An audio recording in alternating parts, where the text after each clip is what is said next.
Dans l'épisode d'aujourd'hui, Tesla pourrait installer une nouvelle ferme de batteries géante en Australie. Il y a 2 gigafactories qui se font la course à la construction. Également, on irait peut-être vers plus de silicone dans les nouvelles batteries chez Tesla grâce à Amprius Technologies. Et SpaceX réussit un test statique avec son SN6. Bienvenue dans le monde d'Elon.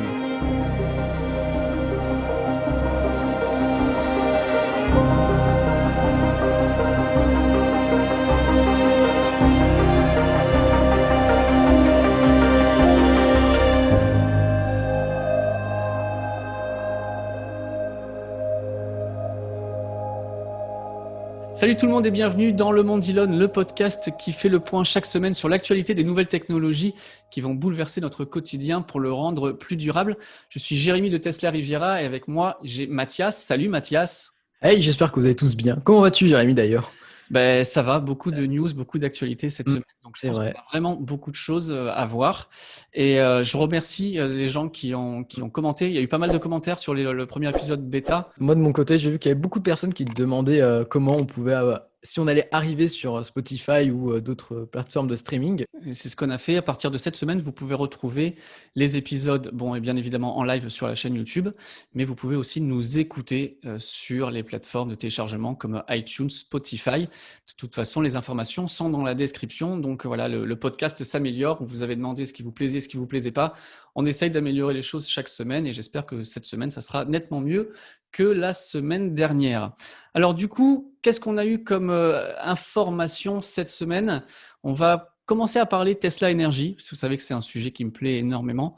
Et on a une entreprise française, pour une fois, Cocorico un petit peu. Tu la connais, cette entreprise? Comment elle s'appelle déjà? C'est NEON, Neo pour nouveau et Energy, donc N pour énergie, donc les nouvelles énergies, énergie renouvelable autour du solaire, de l'électrique, mais surtout, pour l'instant, on va le voir avec beaucoup d'éoliennes.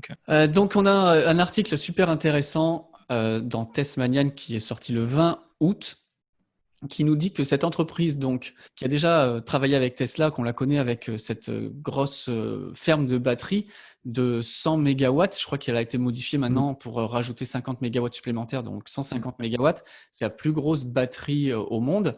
Et donc là, il y a un projet pharaonique, 3 milliards de dollars, 3000 hectares de place, et qui va avoir 3 phases. Chaque phase va avoir de l'éolien, du solaire et du stockage. Il va y avoir donc 400 mégawatts d'éolien, 200 mégawatts de solaire et 300 mégawatts de stockage, 600 mégawattheures, c'est-à-dire qu'ils vont pouvoir avoir 2 heures finalement d'utilisation de batterie. Donc c'est ce que je vous fais voir ici, où on a même un plan de la zone.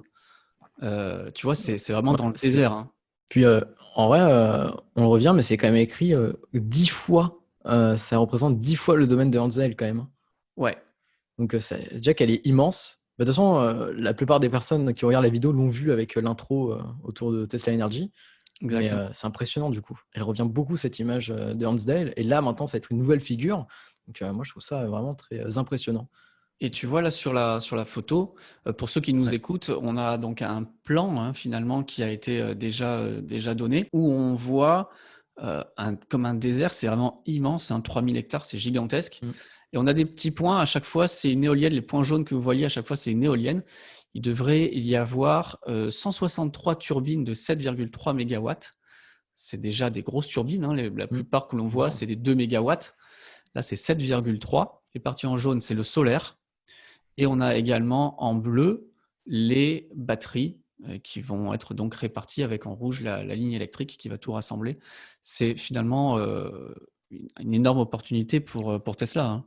Et ouais, totalement. Et puis en noir, il me semble, ce sont les délimitations, donc c'est assez grand. Ouais. Enfin, c'est très réparti. C'est pas très compacté, c'est vraiment très réparti sur le territoire. Donc c'est impressionnant. Il y a une grosse présence au niveau du site. Puis c'est assez fou ce projet quand même, parce que 3 milliards de dollars.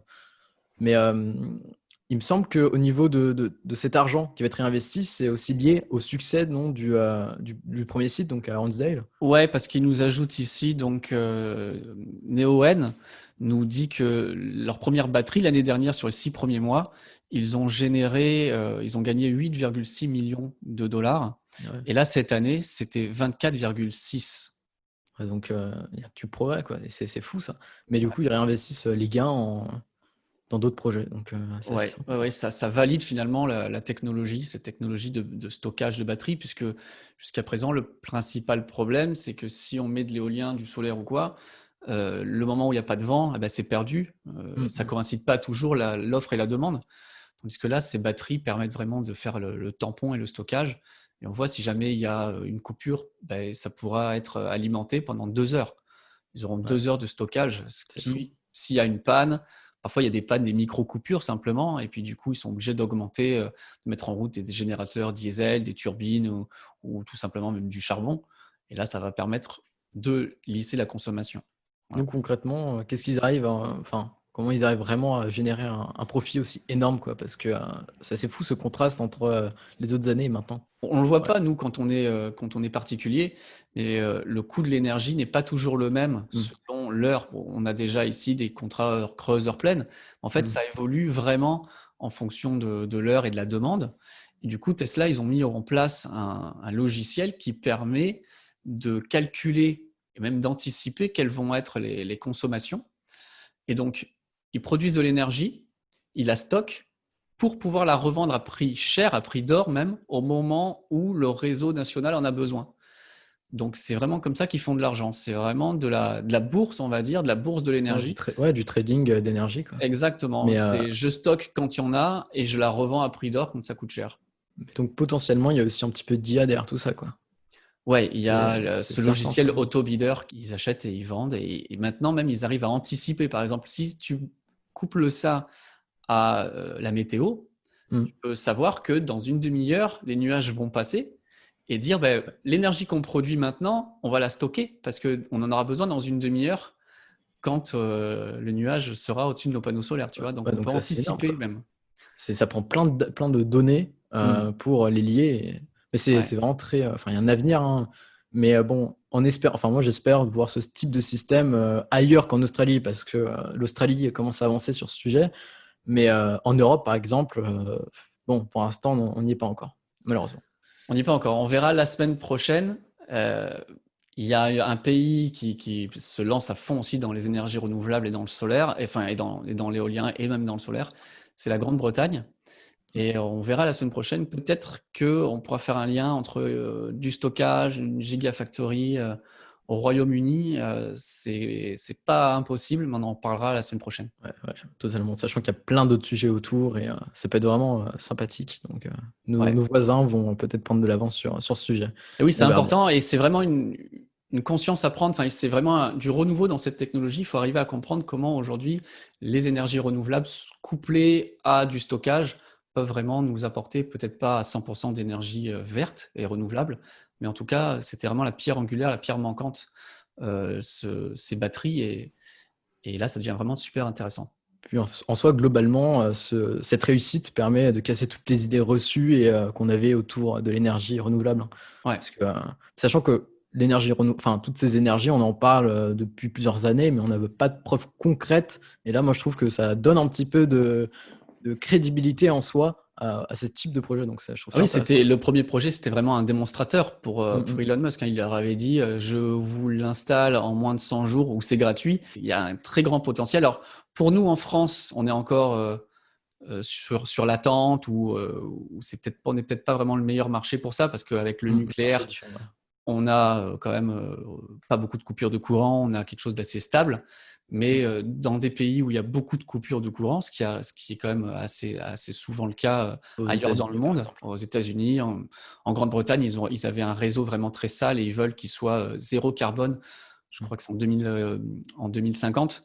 Donc, ils vont avoir besoin d'avoir du stockage. C'est vraiment Ouais, vraiment important. Et pour l'Allemagne aussi, hein, l'Allemagne qui produit même trop par moment, ils n'arrivent pas à le stocker. totalement. Du coup, ça coïncide avec l'arrivée de Tesla en Allemagne, donc il doit se Mm. préparer des choses. On verra bien dans les prochaines semaines et les prochains jours, hein. Ouais. Sachant que le Battery Day arrive, donc on aura peut-être des annonces, hein, on verra bien. On verra ça. Alors, on vous l'avait dit, chaque semaine, il y a une question, donc la question de la semaine sur la chaîne. Et la semaine dernière, vous avez posé la question par rapport à Starlink et SpaceX. Est-ce que vous êtes intéressé par Starlink? Et voici la réponse, puisque la question était dans l'onglet communauté de la chaîne. Il y a eu beaucoup de réponses. On a eu plus de 1100 réponses. Une grosse majorité de pourquoi pas, mais manque d'informations pour le moment. On a 17% qui sont absolument intéressés, 20% qui sont satisfaits de leur opérateur actuel, donc ils ne voient pas l'intérêt vraiment de changer pour quelqu'un d'autre, et 7% qui ne font pas confiance à Starlink. Qu'est-ce que tu en penses, toi? Bah, moi, je trouve qu'il y a un marché qui se développe vraiment. On a un intérêt en France, donc c'est assez intéressant. Mais bon, pour en revenir, en fait, c'est un petit peu ce qui se passe aux États-Unis. On n'a pas encore assez de matière. Et dès que la matière est arrivée, bon, bah, c'est explosé. Ils ont commencé à demander un petit peu plus de terminaux et de droits. Et puis, la machine a été amorcée. Et je pense qu'en Europe et dans les autres pays, c'est la même chose. Pas de raison pourquoi Et ça je marche pas pense de la aussi même façon. que peut-être que la France, encore une fois, on a un bon réseau quand même d'Internet, de fibres et de câbles, et puis c'est pas très cher par rapport à d'autres pays. Mm. Donc on n'est peut-être pas aussi vraiment le pays, le premier marché cible pour SpaceX. Mais Mais bon, il y a quand même des gens qui habitent à la campagne, qui n'ont pas ouais. d'Internet vraiment très haut débit, qui sont dans les zones blanches. Donc ça pourra toujours intéresser des gens quand même, hein. Sachant que le patron d'Orange avait dit, qu'il parlait enfin, faut à voir si c'est vrai.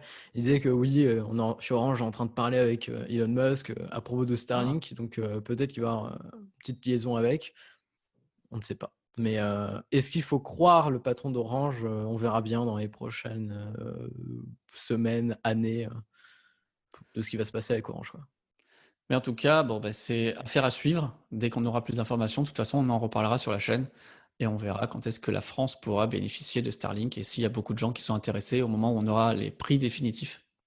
Et du coup, nouvelle question de la semaine, on a envie de mieux vous connaître, mieux connaître l'audience de la chaîne. Donc, tout simplement, est-ce que vous avez, oui ou non, une voiture électrique et est-ce que vous êtes intéressé par en acheter une dans les mois qui viennent?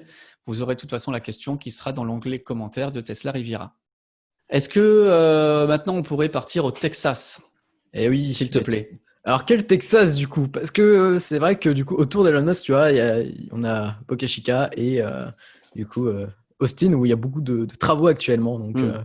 à toi de choisir. On va dans quel petit D'abord, coin là? d'abord, je voudrais aller au bord de l'eau. On va aller C'est d'abord à parti. Boca Chica, s'il Et te plaît. bah, on y va du coup. Je sais pas si tu te rappelles, on avait parlé donc de SN5 qui avait fait son saut de 150 mètres. Ouais. Et je t'avais dit, oui, du coup, SN6, bon, bah, il est prêt et il va peut-être commencer à faire un allumage statique. Et bah, ce Alors, dernier, c'était quoi déjà on rappelle pour ceux qui nous découvrent le Boca Chica, les différents ouais, SN, le 5, le 6, ouais, qu'est-ce c'est ça. que... Donc, en fait, en gros, Boca Chica, c'est là où c'est placé SpaceX pour développer ainsi, en gros, c'est sa flotte de vaisseaux Starship et son lanceur Super Heavy. L'objectif, c'est de faire plein de choses autour, mais on va pas trop en parler parce que c'est trop vaste. Mais en tout cas, après, il y a plein d'autres vidéos, mais en gros, c'est de créer un transport pour aller sur la Lune, sur Mars, ou bien faire des voyages Terre-Terre, par exemple Paris-Lyon, pas du tout, Paris-Tokyo. Là, ça serait vraiment une énorme perte, mais par exemple, des longs trajets via Starship comme un avion. Et Boca Chica, Elon le parle comme si c'était un port spatial, et d'ailleurs, le Hmm. port est en conception. Wow. Actuellement, on a SN5 qui a donc effectué son saut de 150 mètres. On a eu donc SN6 qui est là sur l'image. Ok. On a SN7.1 qui est un réservoir de test et qui va donc effectuer un test jusqu'à destruction. On a SN8 qui arrivera prochainement. Et d'ailleurs, SN8, ce qui est intéressant avec SN8, c'est que ça va vraiment nous donner un Waouh, c'est quoi aperçu. ça? Ça, euh, c'est une fausse image hein, quand même, hein. oui, ça c'est du 3D. Ce sont des fans, des personnes de la communauté qui se sont amusés à faire, enfin, représenter SN8. Ce qu'on en Et devrait voir. ouais, ce qu'on aurait voir. Donc ça fait vraiment la forme du vaisseau Starship. Donc avec des flaps. Des flaps, ce sont des volets, et tout en ayant trois Raptors, donc ce sont les moteurs, hein, trois moteurs. Et puis ça, c'est vraiment une image de ce que va être le 20 km, enfin ce saut-là de 20 km, on peut appeler saut ou vol. Mais en tout cas, je voulais te faire voir aussi, tu avais parlé de ce fameux décroché. Bah, d'ailleurs, là, on nous l'a fait voir, enfin, on nous l'a représenté en 3D. Donc c'est assez incroyable. On le voit, il fait ça tomber et hop, on a des pieds qui vont être plus grands, hein, parce qu'Elon a rectifié le tir parce que Elon a vu cette vidéo et il a dit bah les gars, les pieds vont être juste un petit peu plus grands. Donc, il a commenté sur cette vidéo. Ouais, il a commenté sur Twitter via le retweet Excellent. des gars qui ont fait la 3D. Et en tout cas, normal, enfin, c'est vraiment dans cette image-là. Et puis, pour en revenir à SN6, actuellement, bon, ils ont fait il y a quelques jours l'allumage statique du moteur. Donc, un allumage statique, c'est un court allumage du moteur pour voir s'il n'y a pas de fuite autour, que ce soit à l'intérieur ou à l'extérieur. Il Ça n'a peut pas être... explosé celui-là. Lui, il n'a pas explosé comparé à son frère SN4. Mais SN4, il y a eu un problème au niveau du branchement, mais ça, c'est lui qui avait explosé, ça avait fait le tour. Et donc là, on voit une grue en fait en soi, et les équipes commencent à préparer l'installation du simulateur de masse qui est déjà sur le site. Le simulateur de masse permet de simuler en fait en soi la structure en haut. On avait parlé de la zone habitable en soi. Parce que sur le SN8, il y a la zone habitable, on voit une espèce de Oui, cloche. ouais, c'est ça. On voit la zone habitable, Là, mais il n'est pas. Sur le SN6, ça n'y sera pas. Il n'y a ouais, pas il ça, y il n'y a sera pas pas. les volets. C'est juste Mhm. encore ce Ouais, cylindre. c'est encore ce cylindre. Et en parlant de ce dernier, du coup, là, on voit vraiment le launch orbital. Donc, c'est le pad de lancement pour les vols orbitaux. Donc, Oh, probablement, on aura les Super Heavy qui va effectuer ses premiers essais dessus. Mais après, on peut penser à d'autres vols un petit peu plus haut. Et Elon avait dit que ouais, on fait ce pad, mais sur du court terme, sur du court terme. Et après, on ira faire des vols, vers des missions avec Starship et Super Heavy depuis des barges à 30 km de la côte. Donc, on pense à des barges comme Ocicely ou bien GRT, qui sont des barges autonomes qu'utilise SpaceX pour faire réatterrir les boosters Falcon 9. ouais, parce que je crois qu'il y a un problème de bruit. Hein. Il avait Ouais, c'est dit ça. que ça serait Ça serait déjà exploser toutes les vitres si tu décolles en centre-ville ou quoi. Et Hein. d'ailleurs, pour en revenir à ça, au niveau des vitres, souvent les personnes qui sont à côté de Boca Chica, du site, ils ont des papiers disant si faites attention, vos vitres peuvent exploser.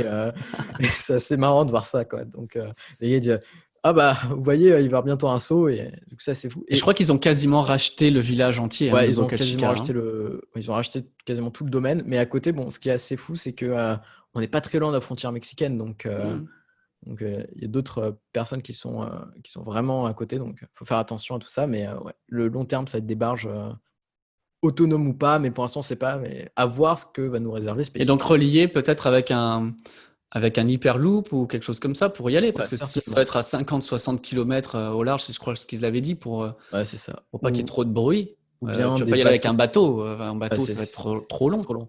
Puis très polluant aussi. Le bateau, à force.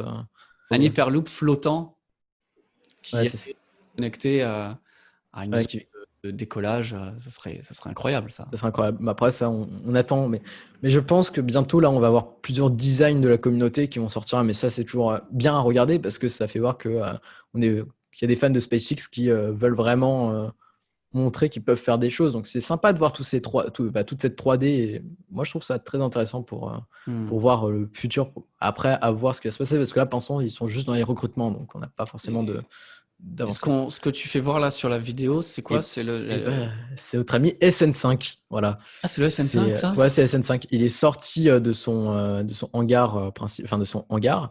Et donc, on voit bien le simulateur de masse. Et là, ils l'ont sorti. Ils commencent à faire la vérification parce que ce dernier va effectuer encore un saut, normalement. Ah bon? Donc, Elon, il avait dit oui, bon, on va faire d'autres sauts.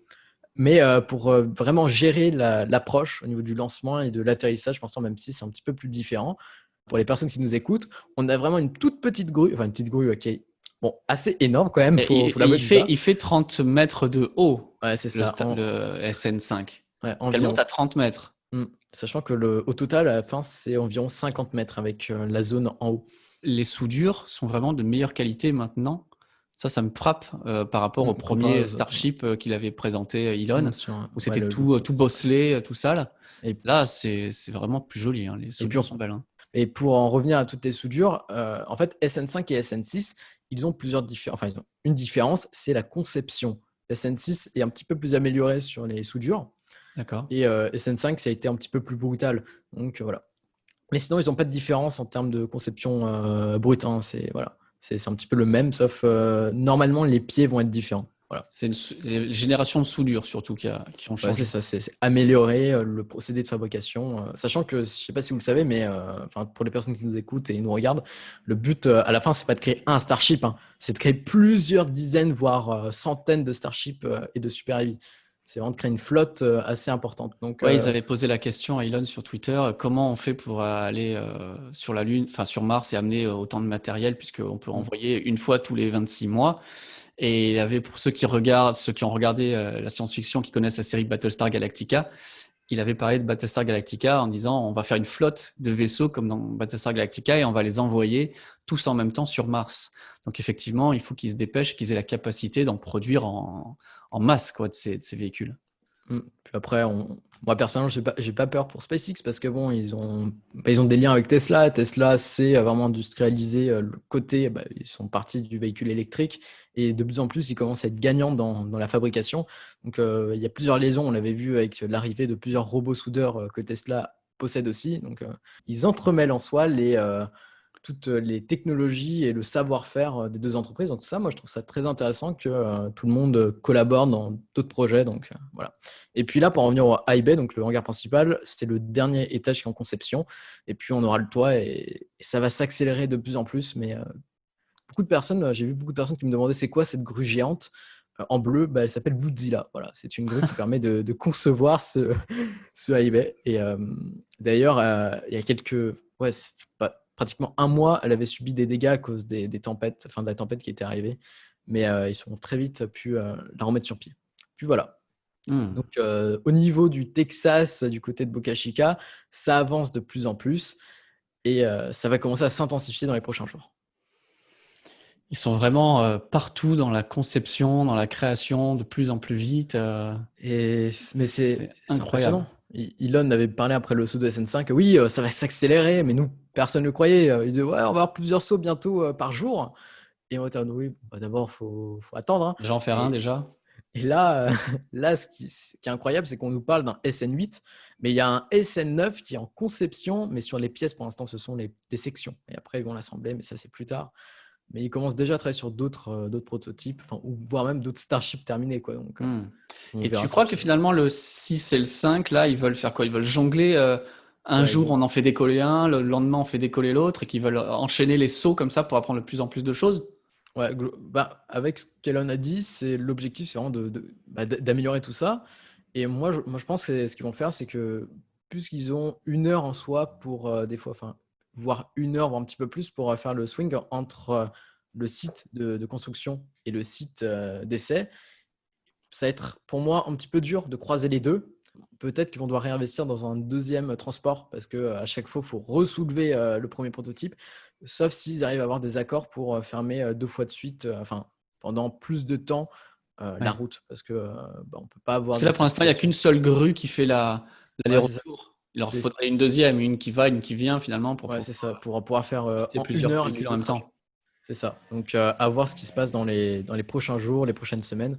Mais c'est très complexe au niveau de la logistique. Mais je pense qu'ils vont trouver normalement. Ouais. Ils trouveront. En parlant de logistique compliquée et de construction acharnée et de plus en plus vite, je voudrais revenir sur les gigafactories parce que là aussi, ça s'active vraiment, vraiment très, très vite. On a l'impression qu'il y a une guerre qui est en train de se faire, une guerre pacifique, hein, une petite guerre qui est en train de voir le jour entre le Texas et l'Allemagne, pour savoir qui va aller plus vite finalement. Et peut-être même est-ce qu'ils vont rattraper la Chine, ce qui serait assez curieux même qu'ils arrivent à aller plus vite que la Chine.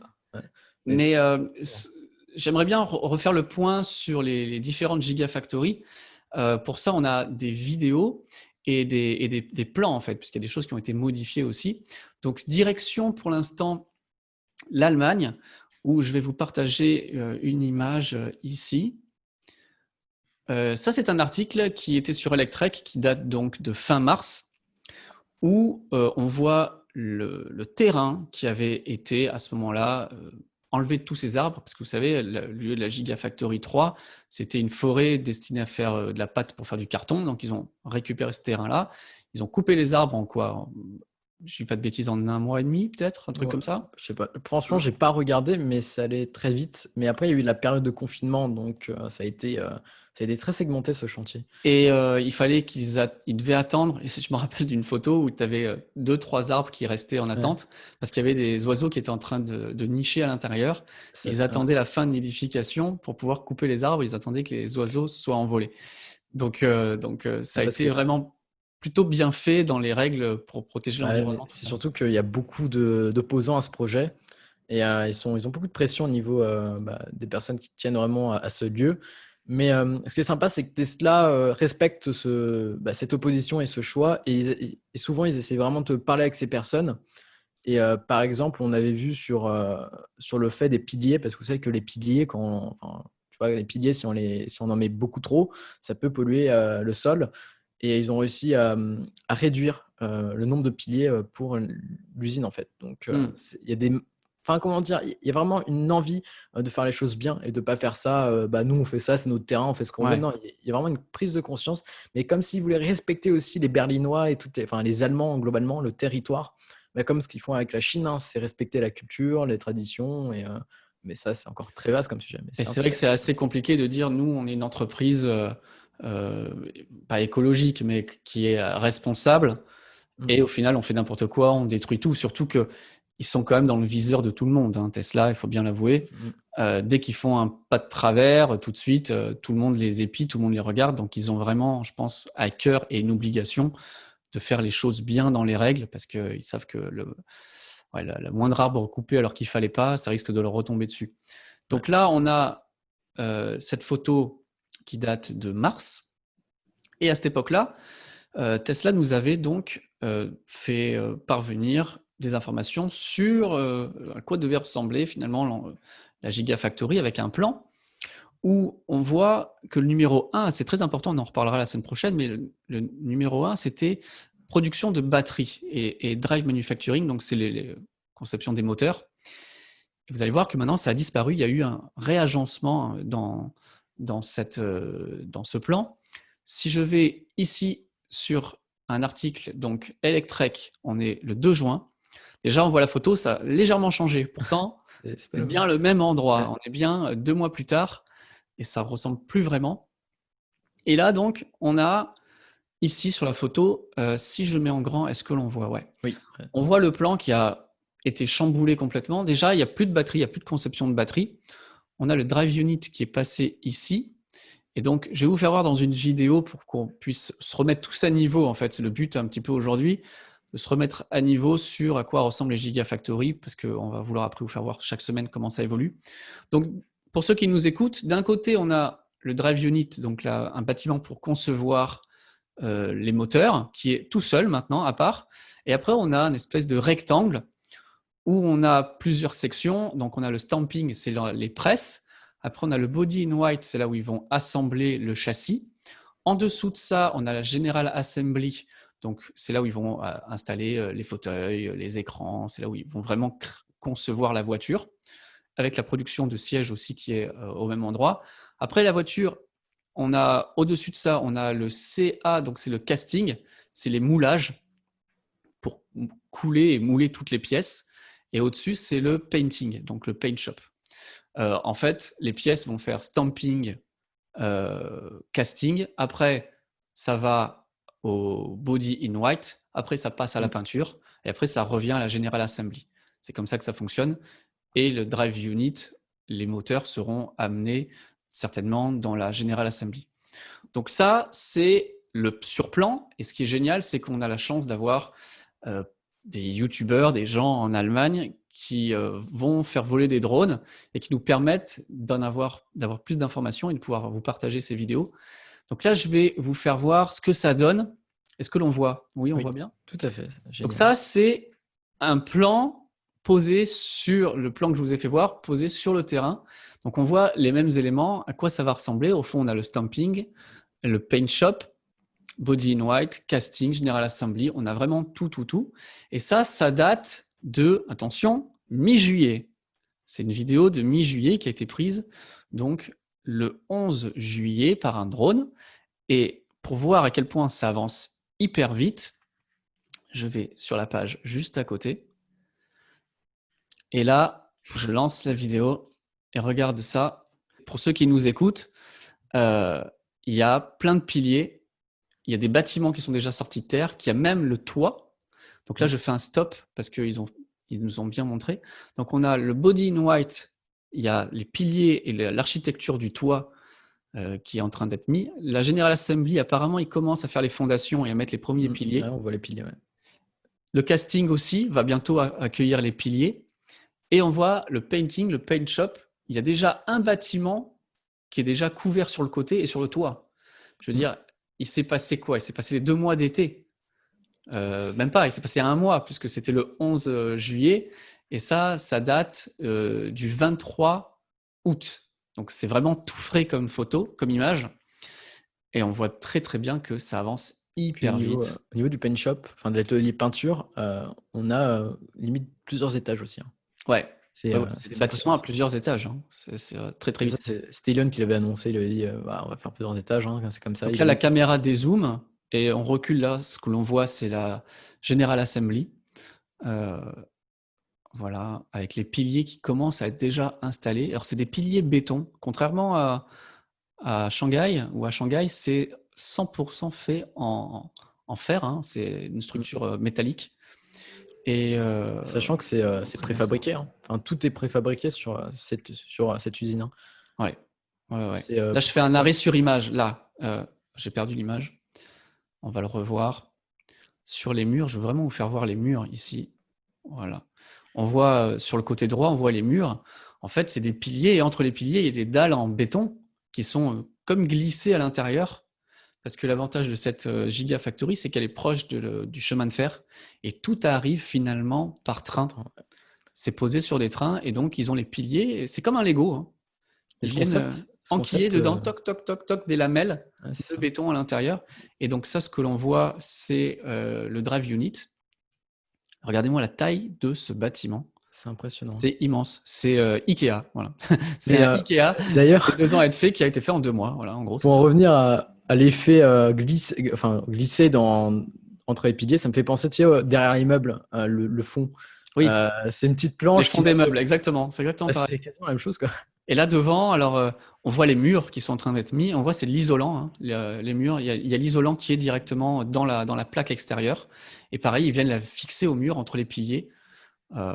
C'est tout fait en Lego. Et on se dit que ils avaient vraiment le design à l'avance, quoi. Je veux dire, tout était prêt, tout est Tout prêt, était calculé, quoi. calculé, prêt. La toiture est mise. Là, on voit, il y a l'étanchéité qui est en train d'être faite sur la toiture. Là, on passe, on voit très bien les isolants, hein, les murs, le bardage. Et ça, c'était juste une petite structure avec des piliers il y a 1 mois. Ça avance vite. Hein. C'est très rapide. Hein. C'est pour ça qu'ils sont allés en Allemagne aussi. Hein. C'est parce qu'il y a un savoir-faire autour de l'architecture du bâtiment et de la construction. Donc, Ouais. puis aussi de l'automobile, hein, globalement avec Daimler et tous les autres groupes. Oui, ils sont venus là où ça fait mal. C'est ce que je dis, tu vois, quand Tesla a été créé, ils sont allés d'abord en Californie, parce que c'est une boîte de tech, ils sont allés dans la Silicon Valley. Ils sont allés après en Chine, parce que c'est le premier marché mondial, donc il fallait taper en Chine. Maintenant, ils sont allés en Europe, ils sont allés en Allemagne, parce que c'est là que sont faites les meilleures voitures, les berlines, BMW, Audi, Mercedes. Ouais. C'est là-bas, donc boum, ils tombent là. Et là, je stoppe. Et ça sera pareil pour le Texas. Le Texas, ils vont fabriquer le Cybertruck. Le Texas, c'est le pays, c'est l'État par excellence où on a les gros trucks, les monster trucks, les pick-up trucks.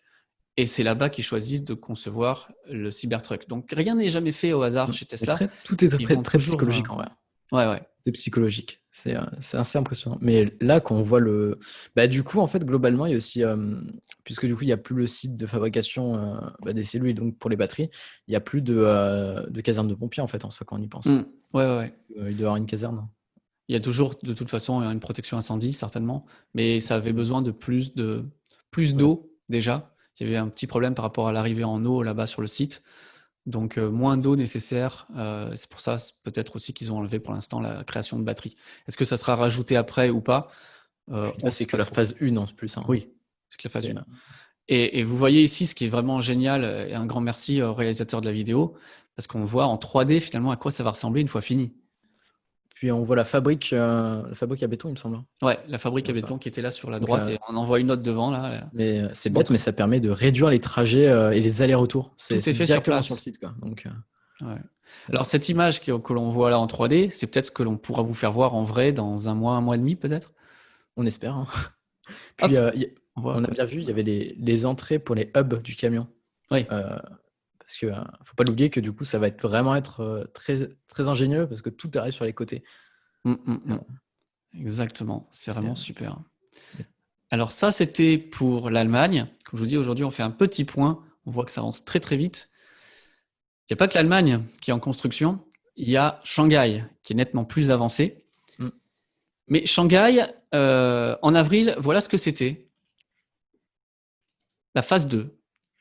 Au fond, sur l'image, quand on voit l'image, premier plan, on a la phase 2, là où ils vont fabriquer le modèle Y. Et au fond, là-bas derrière, il y a 2 autres bâtiments. Ça, c'est les bâtiments qui ont été construits l'année dernière pour la modèle 3. C'est là-bas que sont faits les modèles 3. Donc la phase 1, elle est derrière. Ce que l'on voit devant, c'est la phase 2. Donc on voit, c'est une structure métallique par rapport à ce que je disais tout à l'heure. En Allemagne, c'est pas métallique, là c'est en métal.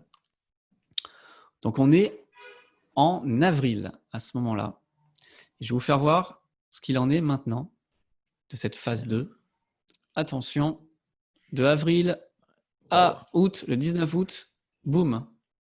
On passe d'une structure pas très belle à quelque chose. C'est le même endroit. Il y a le toit qui est fait. Ils sont en train de faire les bardages de ce bâtiment-là. Le plus impressionnant, c'est celui qui est au-dessus. Mais aussi la taille. On voit une personne, enfin on voit plusieurs personnes et on voit la taille du bâtiment. C'est gigantesque. C'est immense.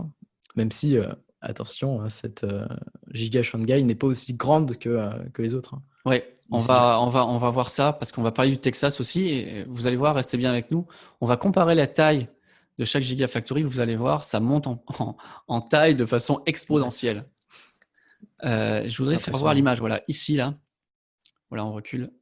Tout ça, c'est neuf. Tout ce que l'on voit là, c'est pour la prochaine ligne d'assemblage pour le modèle Y.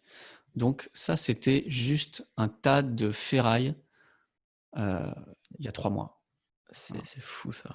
Et apparemment, alors là, on voit, c'est les modèles 3 qui sont dans le parking. On est de l'autre côté.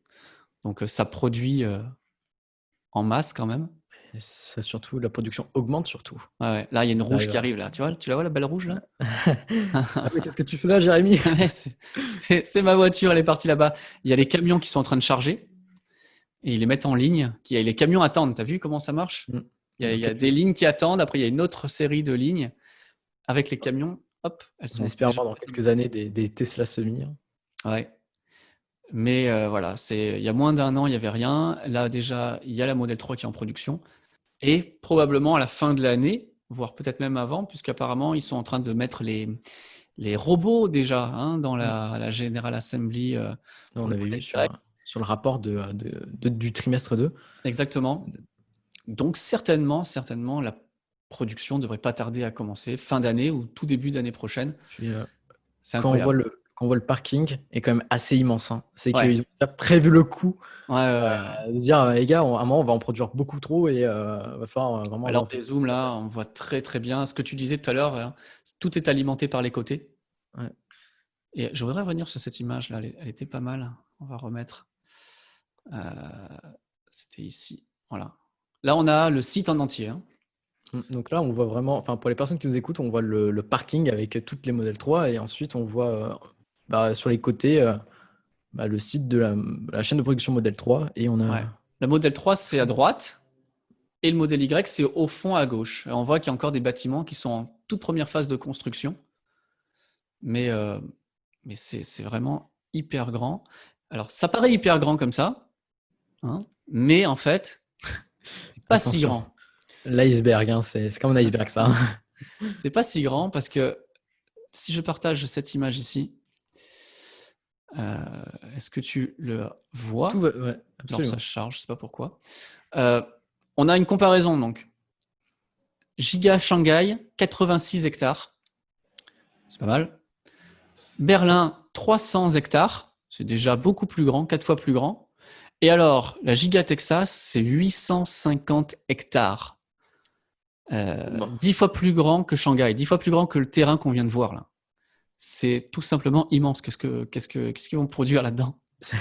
Ça va être assez incroyable, quoi, parce que on passe d'un petit terrain entre guillemets à un domaine immense. Puis il y a aussi si on regarde, il y a plusieurs phases. Ouais, mais aussi on a le coût par hectare aussi qui est très important, qui réduit petit à petit. On passe de 1,624 non, 1 624 500 Ouais. par hectare, enfin de dollars par hectare à Shanghai. Ensuite, à Berlin, on passe à environ 160 000 dollars par hectare. Et au Texas, on arrive à 114 000, 114 000. par hectare. Gio Tegmeyer, un grand merci à lui, qui nous a permis de partager ces vidéos hein, dans un message très sympa que je vous fais voir ici. Là, il a fait un comparatif d'ailleurs entre les différentes gigas. On voit, je vous invite à regarder cette vidéo qui est vraiment très sympa, où on voit l'avancée à chaque endroit et on voit que finalement, Giga Austin est en avance sur Shanghai, qui elle-même était moins rapide que celle d'Allemagne, que de Berlin. Donc à chaque fois, ça va beaucoup plus vite, visiblement. C'est absolument incroyable enfin la vitesse. Et c'est surtout cette chose où on nous dit à l'earning call, donc à l'appel après la publication du rapport, on nous dit oui, bah du coup, la Gigafactory, elle va être à Austin. Et attention, ça fait déjà une semaine qu'on est sur le site en train de travailler Ouais. dessus. Oui, c'est très Tesla, ça. C'est waouh quand même. Alors là, regarde, c'est l'image le 22 août. Le 22 août au matin. Et ça devient vraiment hyper intéressant parce que ça, c'est la première phase, finalement, On voit le sur marais ces qui a été 800 asséché. hectares. Ouais, ils ont asséché cette partie-là. On a mis du géotextile. Là, il y a du géotextile. Là, il y a un bassin encore qui peut-être attend d'être remis à niveau. Ou alors, ce sera un bassin de récupération d'eau, je ne sais pas vraiment. Mais on a vraiment deux parcelles ici. Une parcelle à gauche et une parcelle à droite qui ont l'air vraiment de se décrire. Et la parcelle à gauche, eh bien, ce qui est blanc, c'est le gravier. Parce qu'ils sont déjà en train d'aplanir et de durcir le sol. Donc là, il le fait voir. Le gravier arrive. En fait, ils travaillent par zone, par section. Les graviers commencent à arriver quand la zone d'avant n'est pas encore prête pour à chaque fois avancer un peu comme du jardinage en permaculture. Tu vois, c'est d'abord la zone A, puis la zone B, puis la zone C. Donc, ils font qu'avancer là-dessus. Puis là, il faut dire que sur l'image qu'on a, c'est juste une partie du terrain. Oui, c'est encore bien plus grand. Rien du tout. C'est vrai que...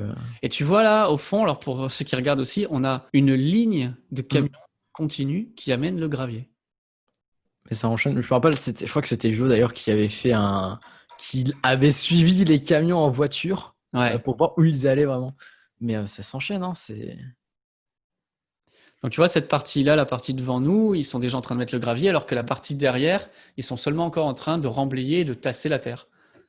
Donc ça avance super, super vite. Puis il y a une ligne qui passe au niveau de l'électricité.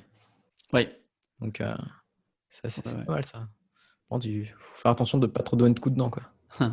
Ils ont déplacé des piliers aussi, parce qu'il y a une voie de chemin de fer qui passe.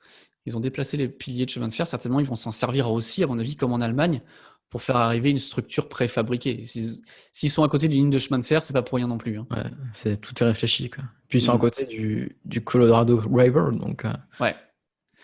Le truc aussi sur cette giga, pour ceux qui ne le savent pas, c'est que ça va être la première gigafactory ouverte au public. Ça va être une espèce de petit Éden de nature où on pourra aller visiter. Il y aura, je ne sais même pas ce qu'il y aura à l'intérieur, peut-être un parc naturel, va savoir. Ça ne sera pas que propriété de Tesla. Hein. Peut-être ils vont nous faire un sorte de resort. Un resort ou bien même un parc. Non, mais même pas un parc. Pour Universel. Ouais, l'exposition universelle, merci, j'avais cherché le nom, où ils faisaient avoir les grosses innovations. Donc peut-être que là, ça va être ce même style avec, je pense, peut-être des choses éducatives pour susciter l'intérêt des enfants et des parents. Quoi. Ça ne sera pas, à mon avis, seulement une balade à pied qu'on pourra faire. À mon avis, il y aura vraiment quelque chose pour attirer les gens, les susciter aux énergies renouvelables. Il y aura peut-être une sorte d'éco-parc, comme on peut le concevoir chez nous. Hein, voilà. Après, il faut aussi le rappeler que Tesla investisse beaucoup dans l'éducation aux États-Unis. Ouais. Donc, je pense qu'ils aimeraient vraiment donner ce terrain à l'éducation pour vraiment baser tout le monde autour des énergies et de la voiture électrique. Donc, tu vois là, on voit cette double partie là, c'est deux terrains, certainement une phase 1, une phase 2, on ne sait pas encore. Mais voilà, ils en sont là où en était l'Allemagne au mois de mars. Alors, est-ce qu'ils vont réussir à les rattraper ou pas? C'est ça la course. C'est ça la course. Pourquoi pas? Voilà. Donc, c'est vraiment hyper sympa de voir comment ça évolue. Puis il y a quand même beaucoup de personnes sur le chantier, hein. C'est pas trois tracteurs à la Nikola actuellement, hein. Non, non, non, ils sont plusieurs centaines à bosser en même temps. C'est vraiment incroyable. Donc voilà, c'était vraiment pour faire un point sur les 3 différentes Gigafactories. Là, on s'est vraiment attardé dessus. Mais maintenant, chaque semaine, on verra les news, les avancées. Je pense que ça sera assez intéressant à suivre. Il y a eu du nouveau, du dur sur Tesla. C'est le Battery Day. Ouais. Et il y a du monde à Fremont. Il y a des choses qui bougent là-bas. Est-ce que tu peux nous donner les dernières news qui datent d'il y a quelques heures, hein? Ouais, totalement, parce que on avait parlé donc du Battery Day. D'ailleurs, tu as fait plein de vidéos dessus. Et quand on va sur le site où on nous présente le Battery Day, donc si vous êtes investisseur chez Tesla, vous avez reçu normalement un mail si vous êtes inscrit à la newsletter où c'est écrit Battery Day. Et là, Tesmania nous a proposé une image très brute de l'arrière-plan, de l'arrière-plan. Ça, Et c'est on voit, l'arrière-plan qu'Elon avait envoyé, hein, c'est ça, pour c'est l'info l'arrière-plan pour le Battery Day. pour le Battery Day. Et là, on voit pour les personnes qui nous écoutent, ce sont des traînées de petits points blancs qui forment quelque chose. Alors, On dirait des cheveux à l'échelle microscopique. on dirait des cheveux.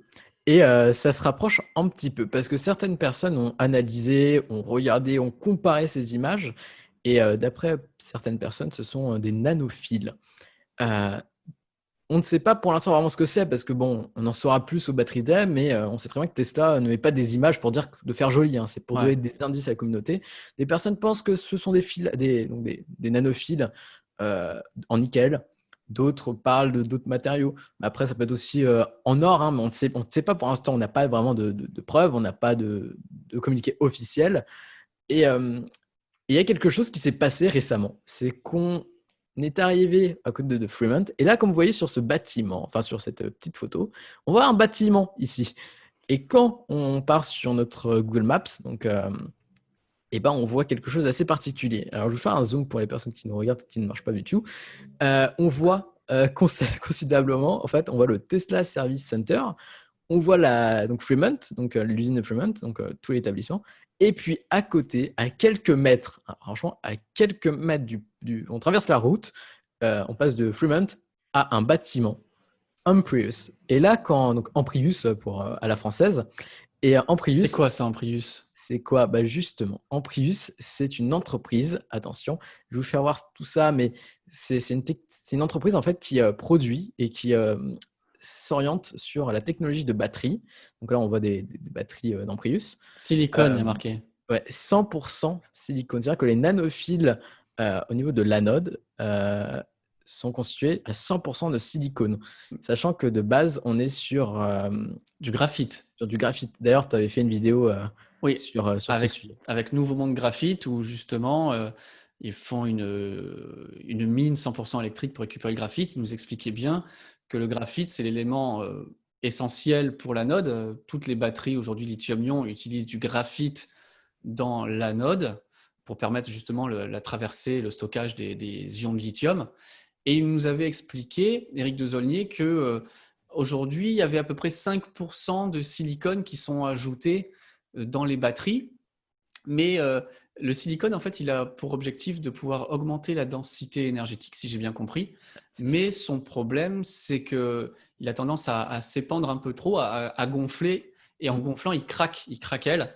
Donc, c'est pour ça qu'ils n'en mettent pas tant que ça jusqu'à présent. Mais apparemment, là, tu me fais voir quelque chose qui est différent, du coup. Du coup, ils travaillent sur cette capacité d'avoir 100% de silicone.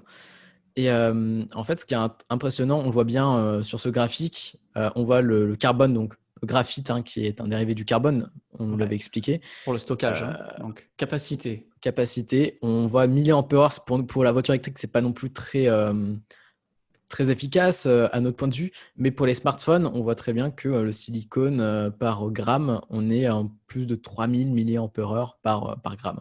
Mais pour revenir vraiment au côté voiture électrique, ils ont publié des graphiques très intéressants. On est intelligent, nous on va fouiner sur les sites des entreprises dès qu'on a une info. Parce on va la pêche aux l'info. Je trouve ça intéressant donc de regarder absolument ce qu'ils nous proposent. Et puis on a un graphique qui est très important. On nous fait voir Amprius, la technologie d'Amprius, au niveau de l'anode, donc avec 100% de silicone. On nous fait voir que par watt par kilo, on est sur quelque chose d'assez très, très, très, très, très sympathique. On est sur du 500 Wh par kilogramme Et actuellement, le Actuellement, lithium-ion, d'après ce que j'avais vu sur Tesla, on on est aux était alentours. aux alentours de 250 pour Ouais, les c'est ça. cellules de Tesla. Donc on fait un x2 en fait, avec grâce Waouh. au silicium. Et puis là, on voit la Silicone. Ouais, silicone. Bah, en fait, silicone, c'est en Oui, anglais, c'est de la c'est silice. silice, quoi. Hmm. Et, on voit bien que la cellule LFP, donc nos amis chinois qui sont qui commencent à être sous LFP, donc lithium, fer, phosphate, donc sans cobalt, on est aux alentours des 100 Wh par kilogramme. Ouais. Catel a dit qu'ils allaient, avec les nouvelles technologies, arriver aux alentours de 230, Mm. 250 aussi, avec leurs nouvelles tech, mais c'est définitivement moins dense que le Ouais. lithium-ion. L'avantage, c'est que c'est sans cobalt, comme tu l'as dit, Mm. et qu'apparemment, c'est moins cher à produire.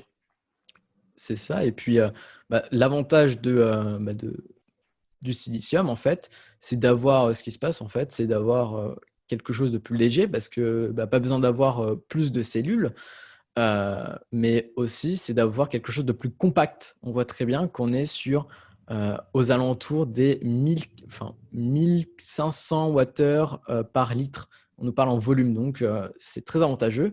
Et puis, l'objectif d'avoir cette technologie-là, c'est qu'on peut avoir en termes de cycle de vie, parce que vous savez qu'une cellule, ça se dégrade, Ouais. et ben, il y a un excellent, il nous dit excellent cycle de vie. Donc, on verra bien ce que ça nous donne.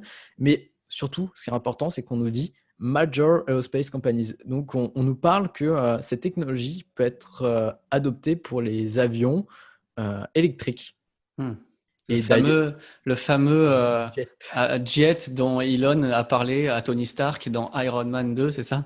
Ouais, c'est ça. Et Elon, il y a quelques jours, il nous a dit oui, donc ce qui va se passer, c'est que dans 3 4 ans, on aura peut-être la possibilité d'avoir des avions chez Tesla. Sauf que de base, Tesla réfléchissait à son fondement, si vous allez vers l'électrique en termes d'avions ou en termes de véhicules plus communs, Hmm. voitures, camions, etc. Et donc, sont passés vers l'automobile. Mais ce qui est intéressant, c'est qu'il avait dit normalement, on Tu peut as le arriver. tweet d'Elon là où on a la Ouais, discussion on va chez Elon. Regarde, hop, Elon Musk. Hop. Ah là, ici. Voilà ça, voilà. Ouais, c'est ça. Mais fais voir la partie d'en haut là, déjà, ce qu'il lui a envoyé. Voilà, voilà, ça. Donc, pour en revenir à ce qui se passe autour de Tesla, parce que là, on a abordé le côté de cette entreprise, et ben, il y a Elon qui dit, bon, bah, en fait, en gros, le 400 Wh par kilogramme, ce qui est intéressant, c'est comme je l'ai dit, donc d'avoir un cycle de vie prolongé, d'avoir en termes de volume quelque chose de vraiment très intéressant, mais on nous dit surtout que pour l'instant, ce n'est pas produit à une grande échelle. Hein, Ouais, not just a lab. Donc là, c'est en c'est, laboratoire hein, Donc, qu'ils arrivent à ça. et il a ajouté is not far. Donc, faut faire Hmm. attention. Pour l'instant, on est sur une technologie en développement. Mais il a dit probablement dans 3 4 ans. Et il y a Elon time. Elon time. On fait attention, Le trois temps quatre ans, d'Elon. ça peut être 8 ans ou voire Mais plus. au-dessus, remonte au-dessus là, je crois que j'ai vu passer quelque chose où il parle du voilà, electric jet Electric Jack. Ouais, parce que avec 400 Wh par kilogramme, c'est ça? c'est ça, c'était Elon qui avait, quand il parlait d'avions électriques et de jet électrique en soi.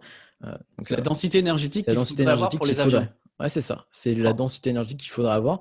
Et là, on nous dit 400 Wh par kilogramme. Et quand on on revient n'en chez serait pas nos loin. amis, Hein. ouais, et quand on retourne chez nos amis en Prius, ils nous parlent de 500 Wh par kilogramme. Ouais. Donc, il y a beaucoup de choses qui sont liées. Attention, pour l'instant, on ne sait vraiment pas si Amprius et Tesla parlent beaucoup, enfin, sont vraiment liés actuellement. Hmm. Mais sur LinkedIn, en allant sur les LinkedIn des employés, il y a des personnes qui travaillaient chez Amprius qui sont maintenant chez Tesla. Donc, à voir ce qu'ils vont nous annoncer au Battery Day, parce qu'ils vont faire un retour sur ce qui se passe avec Maxwell. Peut-être qu'Amprius peut être une boîte rachetée, mais Et il y en ça, avait on même qui verra. ont bossé chez Maxwell, qui sont partis chez Amprius et qui sont allés chez Tesla, ou je sais plus quel ordre, mais il y en a qui ont fait les trois entreprises. Ouais, donc, c'est assez C'est vraiment fou, quoi. c'est ça qui est On dirait super que c'est une intéressant. famille. On dirait que c'est une famille. Tout le monde se connaît. Ouais, ouais, ouais. Et Les gars. c'est hyper intéressant de traiter ce sujet parce que ça peut être chiant, c'est des batteries, franchement, c'est hyper naze. Mais en fait, c'est de voir les ramifications, quoi. Parce que je pense pas qu'ils viennent avec une simple technologie au batterie en disant, hey, voilà ce que l'on a fait et puis on a inventé ça, basta. Je pense qu'ils n'auront pas inventé quoi que ce soit, en fait.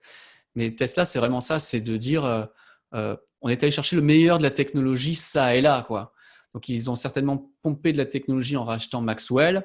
si eux ils travaillent avec Amprius, ils auront peut-être pris aussi des choses. Et le génie chez Tesla, depuis toujours, ça a été d'être capable de mixer des technologies qui étaient chacune dans leur coin, de trouver de révéler le potentiel de chaque technologie, quoi. Puis Amprius, ça date pas de quelques jours ou quelques semaines. On nous fait voir qu'ils ont commencé en soi en 2012 à parler d'une cellule donc avec 100% de silicone au niveau de l'anode. Et là, on nous parle concrètement, bon, en 2012, ils ont commencé. Et là, on voit quelque chose de très intéressant, c'est qu'on a en soi la capacité des smartphones, donc iPhone, Samsung et les gros leaders actuellement. Ouais. Et on a leurs cellules, donc les produits classiques qu'on a, et les cellules d'Amprius qui sont bien au-dessus en termes de densité énergétique par litre. Parce que là, on nous parle par litre. Et ensuite, ici, on a l'énergie en soi, on nous donne en kilos, donc volume et la masse. Donc, ils ont vraiment une cellule qui a 500. Hein. Donc voilà, c'est ça. Là, aujourd'hui, en 2000, entre 2019 et 2020, ils sont atteints les 500 Wh par kilogramme. Ouais, il y avait une démonstration, certainement. Puis Mais voilà, on voit qu'ils ne sont pas nouveaux et Tesla, ce n'est pas des nouveaux non plus. Donc, à mon avis, ça fait un petit moment qu'ils devaient zioter sur leur technologie. Hein. Ouais, c'est ça. Puis Amprius travaille avec le gouvernement américain et les armées. Hein.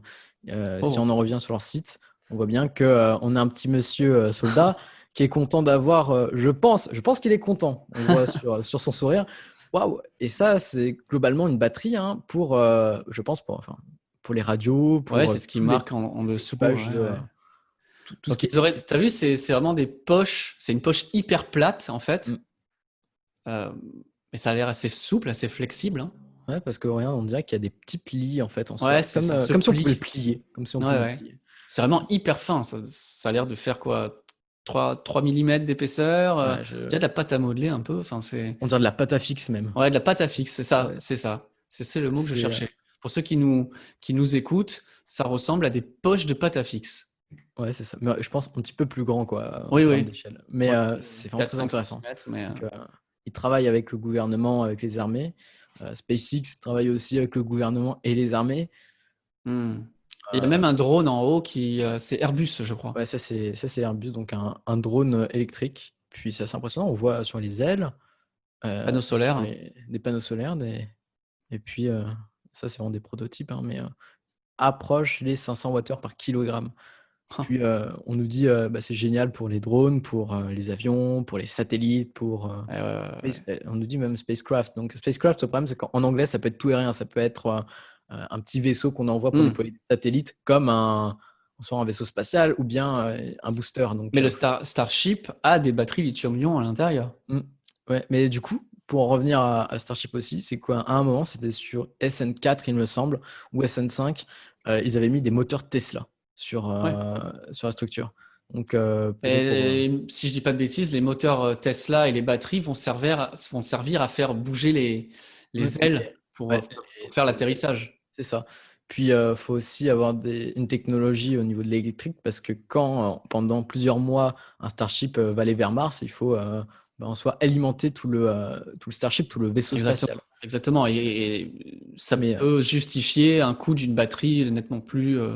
d'une nouvelle batterie, une nouvelle technologie qui coûte cher, peut être justifié à mettre dans un appareil comme ça, moins que dans une Tesla à 40 000 euros. C'est ça, donc on verra bien. Est-ce que ça rejoindrait pas finalement la théorie que les Tesla Model 3, Model Y vont rester telles quelles, mais que ces nouvelles technologies de batterie arriveront sur la S-Plaid, vont être incorporées dans le camion, le semi-remorque qui va avoir vraiment un usage professionnel, qui peut se permettre aussi d'avoir des batteries un petit peu plus chères. Ça pourrait être aller dans ce sens-là quand même. Hein. Mais après, on verra bien en batterie ce qui va se passer. Après, Elon avait dit que le problème en soi pour le semi, c'était de produire des cellules avec une densité énergétique plus importante. Et là, comme on voit, c'est que du coup, les cellules ont une masse par kilogramme au niveau de la densité énergétique, c'est en baisse. Ouais. En termes de volume aussi, c'est en baisse. Donc, on produit moins de cellules pour avoir une densité énergétique plus importante. Donc, peut-être que... c'est vraiment cette technologie-là qui va servir pour faire le semi-remorque et le Cybertruck, à mon avis, pour avoir des grosses autonomies. Ça servira, ça va être annoncé pour ça. Je commence à en être convaincu. Mais on en reparlera de toute façon. Sur quoi est-ce que tu travailles, mon cher Mathias? Actuellement, bah, déjà, bah, normalement, cet épisode va sortir le vendredi, donc du coup, On est bah, mercredi, hein. Nous on enregistre ouais, nous, mercredi, on est donc mercredi. en commentaire, n'hésitez pas à nous dire ce que vous en pensez de ce qu'on a écrit déjà. Mais sachez que s'il y a des news qui arrivent entre-temps, ce qui est fort probable, on est nous mercredi. Voilà, parce que du coup, on a des décalages entre les actualités. Peut-être que demain, Elon va dire, ouais, bah du coup, en fait, on travaille vraiment avec eux, donc on ne sait pas pour l'instant. Donc, Ah, bon, vous savez, on avait parlé que l'actualité, bon, on enregistre mercredi, du coup, bah ça avance en termes d'actu. On a Elon qui a réagi à un article de Clean Technica, qui est une presse, qui commençait à dire, bon, bah Tesla en Prius, peut-être une collab. Et on a Elon qui dit rien, voilà, rien. Mais en plus, après, il ajoute, bon, pour l'instant, rien. Et il dit qu'il a été très surpris bah, de les voir à côté de chez Tesla. Et bah, pour lui, bah, en fait, ça avait déjà du sens d'avoir du silicium avec le carbone, donc avec le graphite au niveau de l'anode, et que c'est ce qu'ils font actuellement. Mais il pose la question, enfin la question la plus importante, c'est le ratio. Donc avoir quelque chose de performant entre la dose de silicium et de graphite pour que ça soit performant. Et du coup, Elon pense que bah, c'est pas non plus très concluant d'avoir du silicium à 100% parce que comme on en avait parlé, c'est que bah, ça gonfle. Et pour lui, bah, il pense que ça c'est pas forcément bah, très fou et que pour lui, bon, bah, le cycle actuel en termes de vie bah, n'est pas non plus très apte à mettre dans des Tesla et dans des véhicules. Donc pour l'instant, bah, en Prius Tesla, non. Et du coup, tu parles de silicium, mais sur leur article, il est bien marqué silicone. C'est la même chose. C'est quoi la différence? Bah, en gros, en fait, en France, quand on parle de silicone, on a toujours cette matière un petit peu caoutchouteuse. Les Vous savez, prothèses en silicone, voilà, les c'est prothèses ça. chirurgicales. Et donc, en fait, le silicone qu'on appelle nous, c'est la chaîne entre le silicium et l'oxygène. Mais en ce qui concerne bah, actuellement sur l'article et sur les tweets, quand ils mettent silicone, ça définit le silicium qui est donc bah, en fait un métalloïde. Donc, ça conduit l'énergie et l'électricité. D'accord. Coup d'épée dans l'eau, on ne sait pas. Ou bluff de Elon. À voir, hein, peut-être qu'il nous l'a fait à l'envers encore une fois, mais on verra bien au Battery Day, quoi, parce que c'est dans à peu près un mois. Et donc, du coup, il y a eu aussi une update par rapport à ce que l'on disait juste avant sur cette image qui nous a été envoyée. On aurait des news là-dessus aussi. Ouais, c'est ça. On nous a dit que probablement, parce qu'Elon avait dit que l'image qu'il nous avait présentée, c'était lié à la conduction. Et on nous a parlé, enfin plusieurs utilisateurs ont dit bah, certainement ça doit être une bande de conduction, donc à voir ce qui est vraiment. Mais Oui, sur parce que si c'est les... pas du silicone, c'est quoi alors?